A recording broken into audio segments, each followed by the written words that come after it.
नमस्कार साथियों, स्वागत है आप सभी का HR academy official YouTube channel में। आज की वीडियो के अंदर हम लोग पढ़ेंगे अबाउट एजेंट्स ऑफ पॉलिनेशन।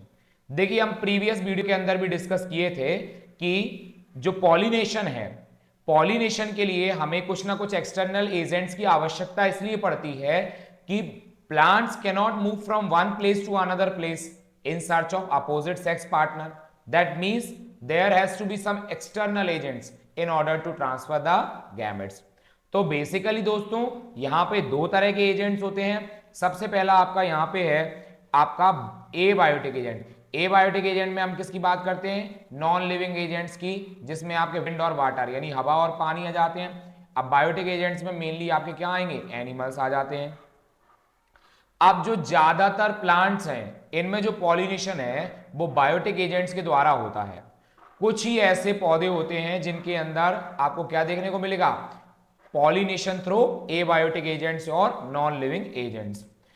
अच्छा दोस्तों, यहां पे ये बात है कि भाई जब पोलन ग्रेन्स एक जगह से उड़कर दूसरे पौधे तक जाएंगे तो इनके चांसेस ऑफ डिस्ट्रॉइंग बहुत ज्यादा रहते हैं, है ना। ये एक बहुत बड़े चांस की बात होती है कि विंड और वाटर की मदद से क्या हो पाए? पॉलिनेशन हो पाए और सही जगह पर आपके पोलन ग्रेन्स पहुंच सके, क्योंकि बीच में पोलन ग्रेन्स के डिस्ट्रॉय होने के चांसेस काफी ज्यादा रहते हैं हवा और पानी के माध्यम से। अब इस चीज की भरपाई करने के लिए पौधों के अंदर काफी सारे मतलब फ्लावर्स के अंदर जो है पोलन ग्रेन्स जो हैं वो लार्ज क्वांटिटी में या एनॉर्मस नंबर के अंदर बनते हैं। ठीक है, तो ये आपको ध्यान रखना है। अब जो पॉलिनेशन बाय विंड है ये ज्यादा कॉमन है अमंगेस्ट एबायोटिक पॉलिनेशन। ठीक है, तो नॉन लिविंग एजेंट्स में ज्यादातर पॉलिनेशन हवा के द्वारा होता है, और जो विंड पॉलिनेशन है, विंड पॉलिनेशन के द्वारा जो पोलन ग्रेन्स एक जगह से दूसरी जगह ट्रांसफर किए जाते हैं, या आप लोग कह दें कि विंड पॉलिनेटेड फ्लावर्स के जो पोलन ग्रेन है वो कैसे होते हैं? लाइट यानी हल्के होते हैं वजन में, नॉन स्टिकी यानी चिपचिपे नहीं होते हैं। अब देखिएगा, वजन में हल्के हैं, चिपचिपे नहीं है, तो इसीलिए हवा के माध्यम से एक जगह से दूसरी जगह उड़कर आसानी से जा सकते हैं। अब इनका जो स्टेमेन है वेल एक्सपोज्ड स्टेमेन है, जिससे कि इजीली क्या हो पाएगा? इनका हवा में जो इनका एंथर है वो इजीली पोलन ग्रेन्स को डिस्पर्स कर सकेगा, रिलीज कर सकेगा। और इनका जो स्टिग्मा है फ्लावर्स का वो कैसा रहता है? Feathery stigma, in order to trap the airborne pollen grains. अब हम यहां पे एग्जांपल्स डिस्कस कर लेते हैं। A familiar example is of corn cob, यानी मक्के का भुट्टा सब लोगों ने देखा है।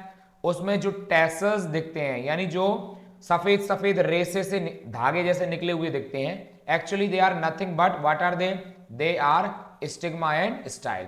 अब इनका काम क्या रहता है? They are there for trapping the pollen grains, है कि नहीं।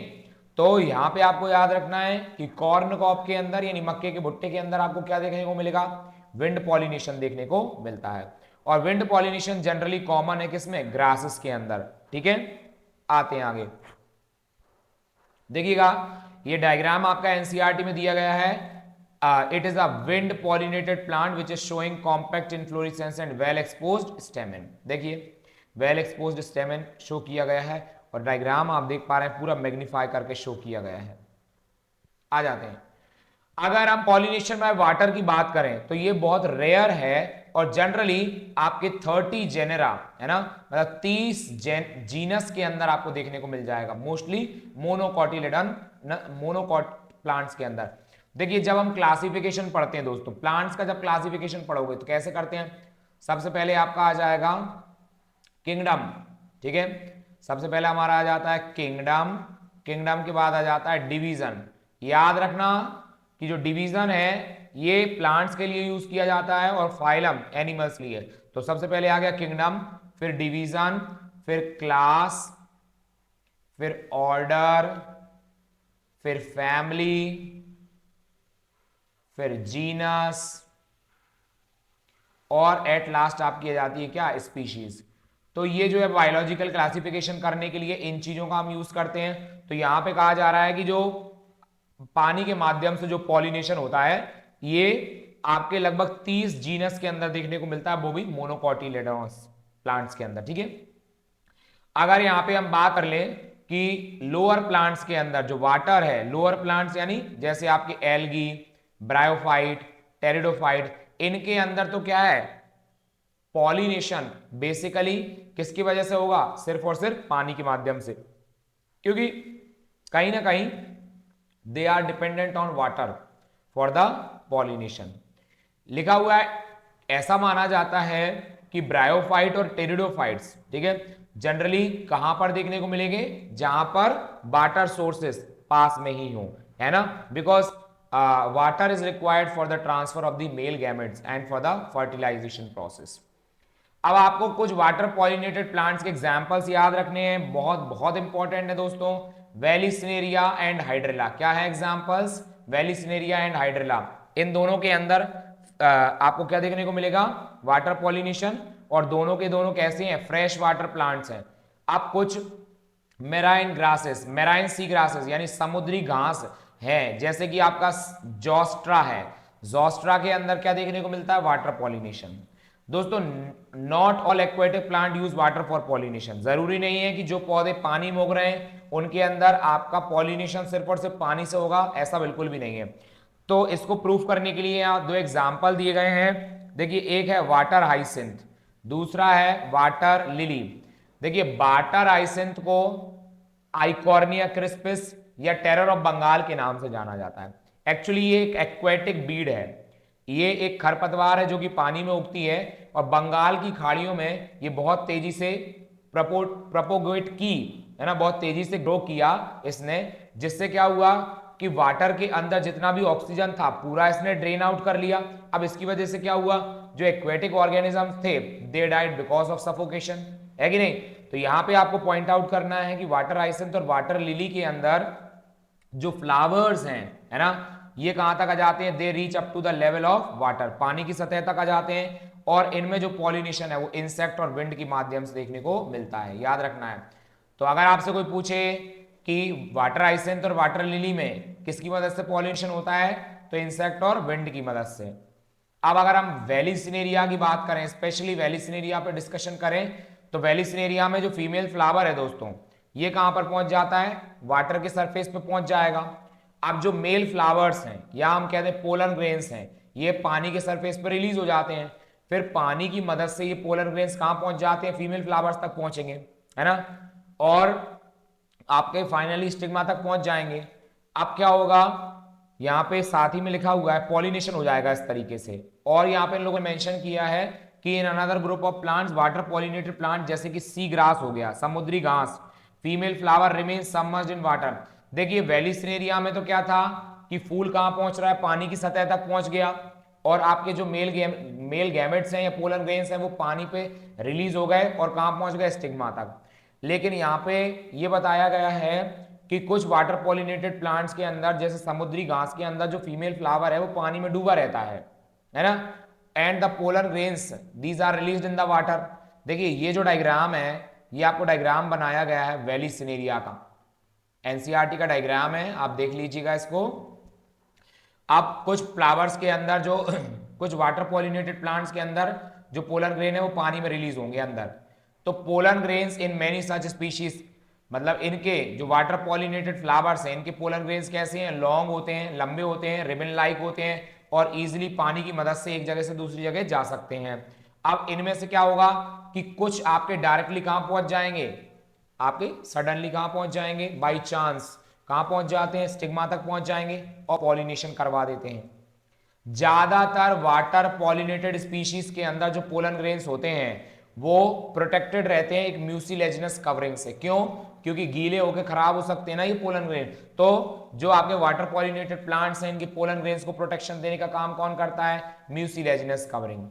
देखिएगा दोस्तों यहाँ पे both wind and water pollinated flowers are not very colourful and do not produce nectar. ऐसा क्यों है, मतलब ऐसे फूल जिनके अंदर हवा और पानी के द्वारा पॉलिनेशन होता है ना, ये फूल बहुत ज्यादा रंगीन नहीं होते हैं और ना इनके ज्यादा अंदर बहुत ज्यादा नेक्टर बनता है। ऐसा इसलिए होता है क्योंकि देखिए इन्हें किसी एक्सटर्नल एजेंट्स को, तो किसी बायोटिक या लिविंग एक्सटर्नल एजेंट्स को तो अपनी ओर अट्रैक्ट नहीं करना, मतलब किसी तितली भंवरों को लालच देना होता, अपनी ओर अट्रैक्ट करना होता, तो इनका जरूरी था कि ये रंगीन हो, तो वही रंग बिरंगे फूलों को देखकर फिर तितली भंवरे आते। लेकिन इनमें तो क्या है, हवा और पानी के माध्यम से क्या हो रहा है, पोलिनेशन हो रहा है। तो इसीलिए यहाँ पे जरूरी नहीं है कि ये फ्लावर बहुत ज्यादा कलरफुल हो, and they also do not produce nectar. Reason हम डिस्कस कर चुके हैं। अब ज्यादातर फ्लावरिंग प्लांट्स के अंदर हम यहाँ पे डिस्कस कर लें, जो है एनिमल्स को यूज किया जाता है एज अ पॉलिनेटिंग एजेंट। जैसे बीज यानी मक्खियां होती हैं, बटरफ्लाई यानी तितली आप जानते ही हैं, फ्लाइज मतलब मक्खी, बीटल्स एक कीड़ा आता है दोस्तों, है ना, वास्प मतलब ततैया होता है, पीला ततैया, आंट यानी चींटी आप जानते हो, मॉथ एक्चुअली एक बटरफ्लाई जैसी दिखती है ना, थोड़ा बहुत सम वॉट।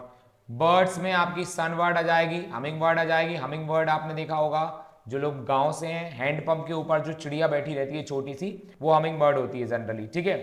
साथ ही साथ इनके अलावा आपकी जो बैट है, चमगादड़ भी जो है कुछ पॉलिनेशन का कोई फ्लावर के अंदर पॉलिनेटिंग एजेंट की तरह हेल्प करती है, ठीक है जी।